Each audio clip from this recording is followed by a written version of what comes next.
বিল্লাহি মা তাসনাঈনা ফি হাযাল মাকান। আপনি এই জায়গায় পড়ে আছেন, এখানে আপনি কি করেন? তিনি প্রশ্ন করলেন, এই জায়গায় আপনি কি করেন? এখানে আপনি পড়ে আছেন।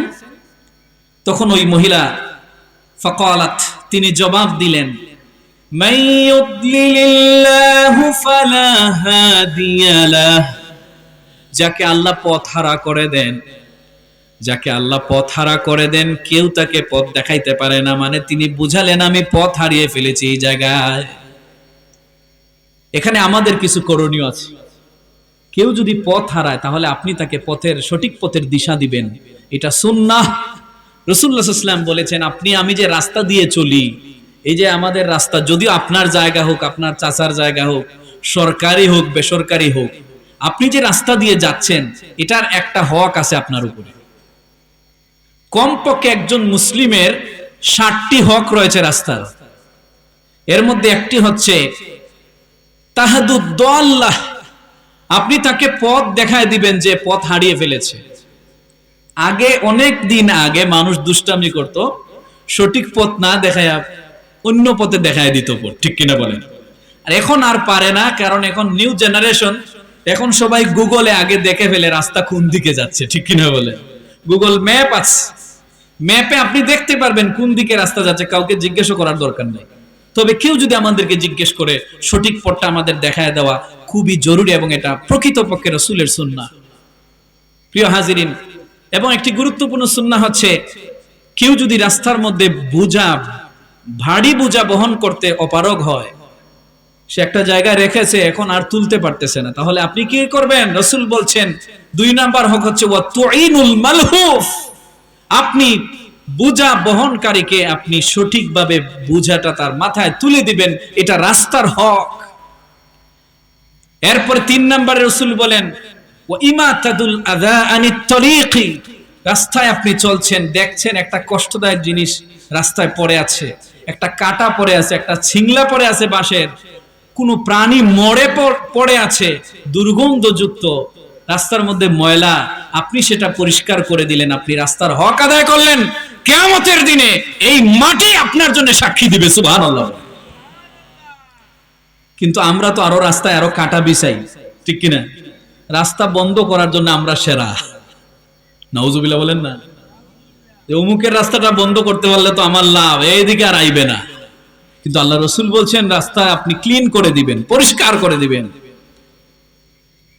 প্রিয় হাজিরিন, এবার আব্দুল্লাহ ইবনে মুবারক বলেন ফাআলিমতু, আমি বুঝে নিলাম, আন্নাহা দাল্লাতুন আনিত তরিকি, নিশ্চয়ই তিনি পথ হারা একজন বৃদ্ধা মহিলা। ফাকুলতু লাহা, আমি তাকে জিজ্ঞেস করলাম, আইনা তুরিদিনা, আপনি কোথায় যেতে চান? আপনার ডেস্টিনেশন কোথায়, গন্তব্য কোথায়, আমাকে আপনি বলেন। এইবারও কোরআন থেকে ওই মহিলা একটা আয়াত পড়ে ফেললেন। তিনি বললেন সুবহানাল্লাযী আসরা বিআবদিহি লাইলাম মিনাল মাসজিদিল হারামি ইলাল মাসজিদিল আকসা। উনি কোরআন ছাড়া জীবনে কথাই বলে না, সুবহানাল্লাহ বলেন না। এত মহিয়সী নারী জীবনে কোন জায়গায় বেমিসাল, সারা ওয়ার্ল্ডের ভিতরে এখনো পর্যন্ত এরকম নারী আর আসে নাই, আসবেও না। তিনি উনার জীবনে 40টা বছর একাধারে কোরআন ছাড়া কোনো কথাই বলেন নাই। এরকম উনি জবানকে হেফাজত করেছেন। দীর্ঘ সময় তিনি নীরব থাকতেন, বলার থাকলে বলতেন, না বলার থাকলে বলতেন না। কিন্তু আমরা এর উল্টা, ঠিক কিনা বলেন? একটু বাড়াইয়া, একটু মশলা নুন মরিচ লাগায় না বললে আমাদের তো স্বাদই হয় না, ঠিক কিনা? প্রিয় হাজিরিন, এই জবানকে আল্লাহ রাব্বুল আলামিন এই জন্য দেন নাই আপনাকে। রাসূল বলেছেন জবানের হেফাজত করতে, আর আপনি কি করছেন? দোকানে বসে বসে অমুকের সমালোচনা না করলে তার পেটের ভাতই হজম হয় না, ঠিক কিনা? তো ওই পারে গেলে পেটের ভাত ভালো করে হজম হইব যখন দরাবাই আদ্রিবু শুরু হবে, ঠিক কিনা? প্রিয় হাজিরিন, তিনি বললেন, মসজিদে আকসার কথা উল্লেখ করলেন এই আয়াতে রাব্বুল আলামিন। দয়াল নবীজির ইসরা অর্থাৎ মেরাজের পূর্ব যে প্রস্তুতি ছিল, বাইতুল মুকাদ্দাস থেকে আমার নবীজিকে মক্কা থেকে বাইতুল মুকাদ্দাসে নেওয়া হয়েছিল। তিনি বললেন, আমি তো মক্কা এসেছি হজের উদ্দেশ্যে, আমার ডেস্টিনেশন হচ্ছে বাইতুল মুকাদ্দাস। আব্দুল্লাহ বিন মুবারক এত বড় মুহাদ্দিস, তিনি কোরআনের একটু ইশারা পাইতেই বুঝে নিলেন ওই মহিলা বাইতুল মুকাদ্দাসে যেতে চান, মানে হলো তার দেশের বাড়ি ফিলিস্তিন। তিনি বললেন, ফাকুলতু লাহা কাম লাকি ফি হাযাল মাউদি, এই জায়গায় আপনি কতদিন ধরে আছেন? আব্দুল্লাহ বিন মুবারক অবাক হচ্ছেন এই মহিলার সাথে কথা বলে, যে এই মহিলা দেখি কোরআন ছাড়া কিছুই বলে না। আমি এত বড় মাপের মুহাদ্দিস, আমি নিজেই তো কোরআন থেকে ওইরকম কথা বলতে পারি না। তিনি বারবার বিভিন্ন জিনিস জিজ্ঞেস করতেছে, আপনি এই জায়গায় কতদিন আছেন? এটা তো আর কোরআনে নাই, ঠিক কিনা? যে এই জায়গায় আপনি কতদিন আছেন, কতদিন এখানে আপনি স্টে করছেন, এই জবাবটা তো কোরআনে ওই বৃদ্ধা মহিলা পাবে না। উনাকে একটু টেস্ট করতেছেন, এজন্য বেশি বেশি কথাবার্তা বলতেছেন ওনার সাথে। প্রিয় হাজিরিন, যখনই প্রশ্ন, ফাকালাত, সাথে সাথে ওই মহিলা জবাব দিলেন, সালাসা লায়ালিন সাওয়িয়া, আমি এখানে 3 দিন 3 রাত ধরে পড়ে রইছি। সুবহানাল্লাহ, এটাও কোরআনের আয়াত। কত আশ্চর্য মিল দেখেন, প্রতিটা প্রশ্নের উত্তর কোরআন থেকে। জবানকে এত সুন্দর হেফাজত। বিশ্বনবীজি হযরতে আবু যর গিফারীকে একদিন 60টা নসিহত করলেন। মিশকাতের হাদিস এসেছে, দয়াল নবীজি আবু যর গিফারীকে বললেন, আবু যর গিফারী রে, তুমি কি জানো কিয়ামতের ময়দানে মিজানের পাল্লায় সবচেয়ে ভারী কোন জিনিসটা হবে? তিনি বললেন, আল্লাহু ওয়া রাসূলুহু আলাম, আল্লাহ এবং তার রাসূল ভালো জানেন। দয়াল নবীজি নিজে বয়ান করলেন, আবু যর গিফারী রে, 2টা জিনিস আল্লাহর দরবারে কিয়ামতের দিন বেশি দামি হবে, মিজানের পাল্লায় বেশি ভারী হবে, কেউ তা বিশ্বাস করতে পারবে না, এমন অবস্থা হয়ে যাবে। দয়াল নবীজি বললেন, তুলুস সামতি, দীর্ঘ নীরবতা কিয়ামতের ময়দানে মিজানের পাল্লার উপরে সবচেয়ে বেশি ভারী আমলে পরিণত হবে।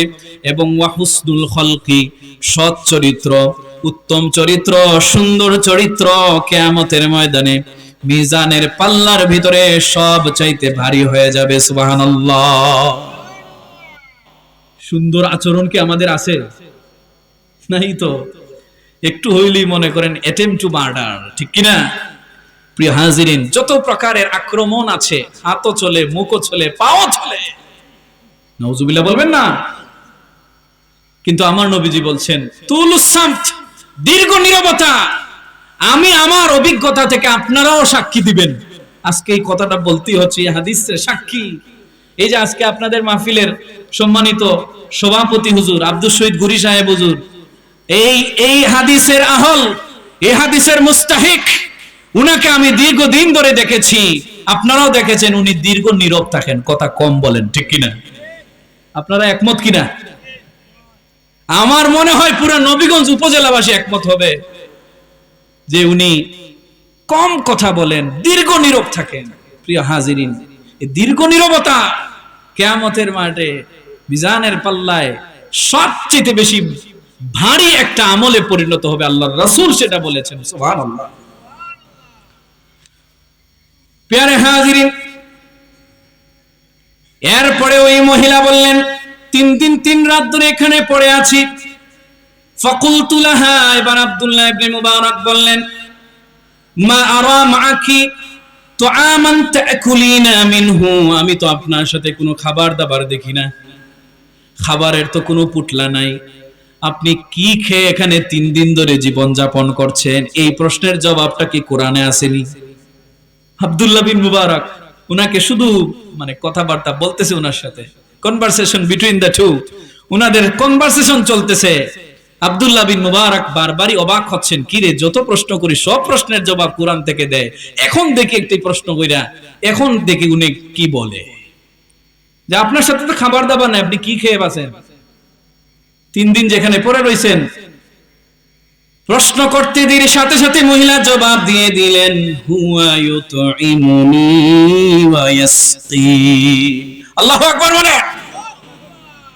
জবাব দিয়ে দিলেন কোরআন থেকে, হুয়া ইউতঈমুনি, হুয়া মানে হুয়া আল্লাহ, আল্লাহ আমাকে খাওয়ায়, আল্লাহ আমাকে পান করায়, আর কেউ আমাকে খাওয়ায় না। আসলেই তো আমাদের খাওয়ানোর মালিক কে? রিজেকের মালিক কে? আল্লাহ আমাদেরকে খাওয়ায়। আল্লাহ রাব্বুল আলামিন কোরআনের অন্যত্র এই দায়িত্বটা তিনি নিজেই বলেছেন, ওয়ামা মিন দাব্বাতিন ফিল আরদি ইল্লা আলাল্লাহি রিজকুহা ওয়া ইয়ালামু মুস্তাকাররাহা ওয়া মুস্তাওদাআহা। আল্লাহু আকবার। পৃথিবীতে বিচরণশীল এমন কোন প্রাণী নাই যে প্রাণীর রিজিকের দায়িত্ব আল্লাহ নেন নাই। এজন্য রিজিক নিয়ে জীবনে কোনোদিন টেনশন করবেন না। কিছু কিছু মানুষ মনে করে আমারে মনে হয় অমুকে খাওয়ায়, ঠিক কিনা? অমুকরেও তো আল্লাহই খাওয়ায়, ঠিক কিনা? সবার রব কে? কোরআনে এই কবরে যাওয়ার পরে প্রথম প্রশ্ন হয় মান রাব্বুকা, তোমার রব কে? তখন বলবেন কি অমুক চাচার ঘরের ভাই, অমুক ভাই সাহেব আমারে খাওয়াইছেন, বলবেন? আল্লাহর নাম বলতে হবে। প্রিয় হাজিরিন, আমাদের ঈমান কতটুকু নিচে নেমে গেছে, আমরা আল্লাহর কাছে তাওয়াক্কুল করতে পারতেছি না। অথচ আমার নবী বলছেন তোমাদেরকে একটা উপমা দেই, একটা উপমা, একটা মিসাল দিচ্ছি। পাখির মতো তাওয়াক্কুল করো। পাখি বাসার মধ্যে কোনো ব্যালেন্স নাই। ব্যালেন্স আছে? চাল ডাল তেল এগুলো আছে? পাখির জায়গা জমি আছে? কিছুই তো নাই। তাকদু বিতানান ওয়া তারুহু খিসানান, তাকদু খিসানান ওয়া তারুহু বিতানান। রাসূল বলেন সকালে খালি পেটে বাইর হয়ে যায়, আর বিকালে ঠিকই ভরা পেটে আবার বাসায় ফিরে। সুবহানাল্লাহ। কে খাওয়ায়? আল্লাহ। অমুক সাহেব তমুক সাহেব আমাকে খাওয়ায়, আপনাদেরকে খাওয়ায় না, আল্লাহ সবাইকে খাওয়ান। ওই মহিলা জবাব দিলেন হুয়া ইউতঈমুনি ওয়া ইয়াসকিন। এটাও কোরআনের আয়াত। আব্দুল্লাহ বিন মুবারক রাহিমাহুল্লাহ অবাক হয়ে গেলেন, কি রে, এই প্রশ্নের জবাবটাও তো মহিলা কোরআন থেকে দিয়ে দিল। এবার তিনি বললেন ঠিক আছে, তাহলে অন্য একটা প্রশ্ন করা যায়। ফাকুলতু বিআইয়ি শাইইন তাওয়াদ্দাইনা। এই জায়গায় যে আপনি আছেন, আপনাকে তো নামাজ পড়তে হয়, তাহলে আপনি ওযু করেন কেমনে? পানিও তো আপনার সাথে নাই, আপনি ওযু করেন কেমনে? ওই মহিলা এবারও কোরআন থেকে জবাব। সুবহানাল্লাহ বলেন। তিনি বললেন ফাইল্লাম তাজিদু মাআন ফাতায়াম্মামু সুঈদান তাইয়্যিবা। আল্লাহ রাব্বুল আলামিন কোরআনে বলেছেন যদি কোথাও বিশুদ্ধ পানি, ওযু করার উপযুক্ত পানি না পাওয়া যায়, তাহলে পবিত্র মাটি দিয়ে তায়াম্মুম করে ইবাদত বন্দেগী করো। পানি নাই তো কি হইছে? মাটি আছে, বালি আছে, তায়াম্মুম চলছে, নামাজ হচ্ছে। সুবহানাল্লাহ। আব্দুল্লাহ বিন মুবারক কি ওই মহিলাকে আটকাইতে পারছেন? পারে না। প্রতিটা প্রশ্নের উত্তর কোরআন থেকে। আপনারা কি তায়াম্মুমের বিধান জানেন সবাই? এখন তো আপডেট হয়ে গেছে সবকিছু। তায়াম্মুম শীতের সময়ে যারা মুরব্বী আছেন, অতি মুরব্বী যাদের কষ্ট হয়, এমনকি রোগ বৃদ্ধি হওয়ার সম্ভাবনা আছে, এরা তায়াম্মুম করে নিতে পারে। শরীয়তের মাসালা। মাটি দিয়ে অথবা বালি দিয়ে করতে পারবেন, অথবা যে জায়গায় ডাস্ট পাওয়া যায়, ধুলা পাওয়া যায়, সেটাও করতে পারবেন। প্রথমবার আপনি নিয়ত করে ফেললেন, হাতটা মারলেন মাটিতে, মুছে ফেললেন, এরপরে আপনি চেহারাকে এভাবে মুছে দিবেন। তায়াম্মুমের একটি ফরজ শেষ, আর নিয়ত করলেন দুইটা ফরজ হয়ে গেল।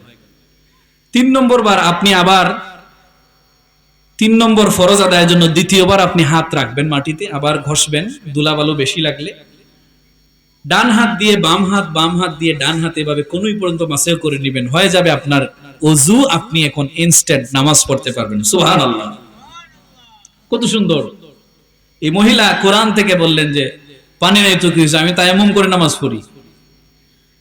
এবার আব্দুল্লাহ ইবনে মুবারক রাহিমাহুল্লাহু তাআলা তিনি বললেন ফাকুলতু লাহা ইন্না মাইয়া তুআমান ফাহাল লাকি ফিল আকলি মিনহু। তিনি ওই মহিলাকে অফার করলেন আপনার সাথে যেহেতু কোনো খাবার নাই, আমার সাথে কিছু খাবার দাবার আছে, আপনি চাইলে এটা খেতে পারেন, আপনি চাইলে খেতে পারেন।